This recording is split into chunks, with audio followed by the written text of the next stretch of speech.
It starts with a harsh scene by the car. Yushek catches Halit and doesn't hide that she keeps tabs on the people she loves. Halit is already on edge, and the talk instantly turns into a shouting match. Next, Halit tries to force Mukarrem into the car and orders her to shut up. She resists and says this house is no longer a home for her. The fight turns public, and there's no easy way back. Meanwhile, Nalan stays silent, like she can't get a single word out. Everyone around her waits for a reaction, but she only watches and endures. That silence says enough. The blow hit too close, and the family rules are cracking. Right after that, old humiliations spill out. Mukarrem throws it in Halit's face that he pressured and belittled her. He insists she's wrong, but she's already decided she made a mistake trusting him. At the same time, the elders panic, repeating that Mukarrem is not just a wife, but their daughter-in-law now. They demand news, yet the key person still hasn't called, and no one knows where everyone is. Then the pregnancy becomes the breaking point. Mukarrem recalls they wanted to make her get rid of the baby.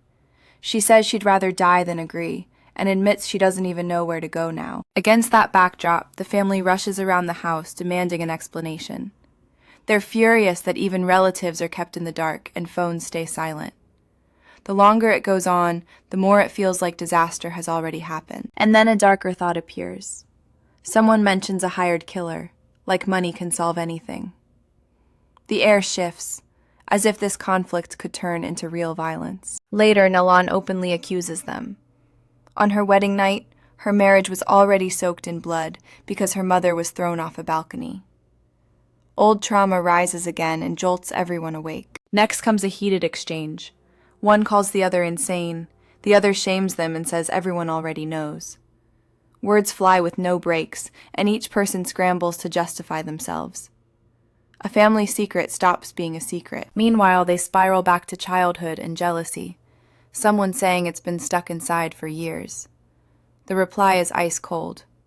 You'll never understand what I lived through, or what I felt. Right after that, they start pressing about what happened to Nalan. The questions come sharp, like someone is finally assembling the puzzle and checking who played a part in her suffering. In parallel, they corner Elif. Is it true she's being lied to?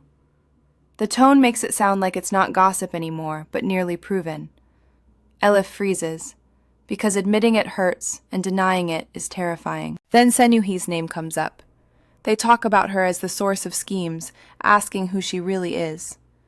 Even in casual talk, her influence feels poisonous. Any mention of her instantly turns into suspicion. Next, someone makes a decision and others back it. They say this is what must be done and promise no one will hurt anyone. By the way, if you enjoy these recaps, please like and subscribe. Then a surprise confession flips everything. Someone admits they made the report, not the person everyone blamed. In a second, victim and culprit switch places. Now everyone replays who they trusted and who they never should have. Meanwhile, they demand answers about who he is and where he came from, since this is about a long relationship. He tries to explain it away, saying they misunderstood and it's a story from childhood. Next, they hide Mukarrem in the mansion for the moment, but the fear won't fade. They say it plainly. Halit is in danger, and Nushet won't leave him alone. The house turns into a shelter where they expect a new hit any minute. Against that backdrop, someone asks the blunt question. So what happens now? The room pauses because everyone sees a different ending. The fewer the answers, the easier it is for someone to snap. Later, the tone softens, but only on the surface. There's agreement and a cautious, "we will see." It sounds like a choice was made, yet no one understands the price. The calm is deceptive because inside everyone is boiling. In parallel, a brief personal moment flashes. Mukarrem admits she once looked at Nalan in the special way too. It lands like a memory she can't erase. And it shows how much remains unsaid between them. Then comes a sudden turn. Someone says it outright, "I'm getting married." The reaction is instant, almost shock, as if no one expected to hear it now. Amid all the chaos, it sounds like a challenge to the whole family. Next, they defend Jihan, urging the mother to be honest and stop slandering him. The girl says he's loved her since childhood and stayed close when even her own mother turned away. For her, it's not romance. It's a chance to finally feel supported. Meanwhile, the elders insist everything must follow the rules. If there's a wedding, then no secrets and no hiding. It's their attempt to regain control when everything is already falling apart. Later, someone drops a brutal line about a nursing home, saying the mother should be sent there. Others immediately fear it will destroy any peace and turn the family into a battlefield. The words can't be taken back, and the insult sticks. Next, the talk shifts to loss. Someone asks why this only came up now, and the reply brings up how early they lost their mother.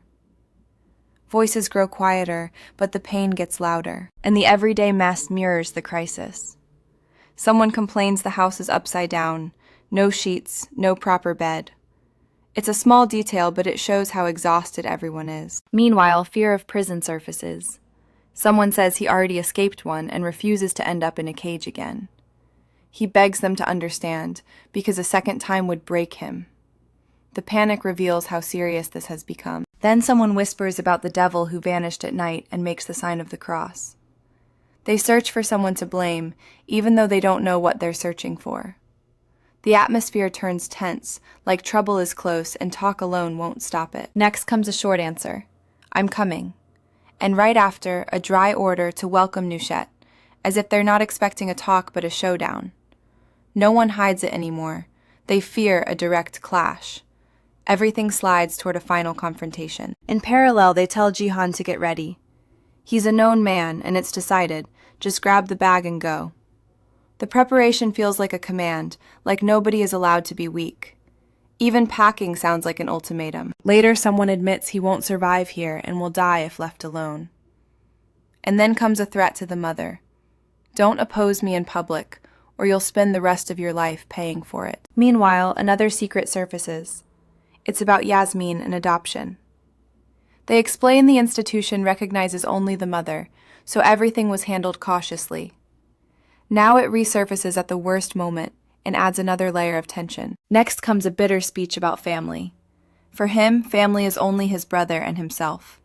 He says there was no father, and that absence fed his loneliness and anger. Then Khalid is confronted.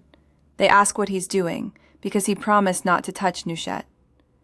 The question lands like Khalid has lost control again and made a dangerous move. Right after that, a prosecutor appears. He says he came on his own and only escorted them so his son wouldn't do something stupid. For the family, it means the conflict has left the level of a mere scandal. Now any word can turn into evidence. Meanwhile, a woman panics that she might send her husband to prison with her own hands. They answer by promising it won't happen and tell her to hold on. But the stakes feel too high, and no one looks sure of the outcome. Next, they pull Nushette back into the argument, and someone repeats, I told you, my brother has a plan. Right after, fear of punishment rises, and they say this could mean real time behind bars. Later, a strange detail emerges. They say the papers are already signed, and Jihan confirmed it. Everyone exchanges looks, because it feels like someone prepared this move in advance. In the silence, the truth is clear. Trust is gone. Then comes a direct accusation. You had other plans for me, and tonight you wanted to leave me behind bars. Suspicion shifts to the ones who smiled and acted like everything was family business. Next, they return home and try to sound normal, asking how things are. The reply is an awkward excuse. Smiles look forced, sentences stay short, and everyone waits for the next wave of blame to crash. Meanwhile, someone says with grim satisfaction, There, it's ready. The line sounds scary, like the final button before another explosion. Everyone tenses up because they know that tone too well. Later, they reduce someone's love story to gossip. They saw each other, they knew, they fell in love. But the words carry mockery and distrust. No one has strength to believe a pretty version while families collapse nearby. Next, someone cuts deep about status, saying they can do without them, and who are we anyway? It hits pride and shows how ego poisons the talk. The answer is a bitter silence and simmering anger. In the end, they press Khalid hard. What are you thinking? Because your decision affects lives. The mother, Nushette, and Sinuhe. They pin him down with words like a verdict, and he realizes it's too late to step back. Right after that comes the answer. Fine, I'm going back home, just don't touch them. Mukaddam says it harshly, through clenched teeth, like she's forced to give in. She chooses their safety over pride and revenge. Next, they attempt forgiveness. They say everyone deserves a second chance. The words sound like a test, wondering if it's already too late. But even that small step brings hope they can avoid tragedy. Then the talk slips into absurd details. Someone mentions a sniper shot, and another reacts rudely, not believing it. They argue what's real and what's a story. The tension loosens, but the nerves stay raw. The final beat is a shocking question thrown in their faces. Is it true the daughter pushed her mother off the balcony? The story freezes for a second, leaving the sense that the past still controls the present.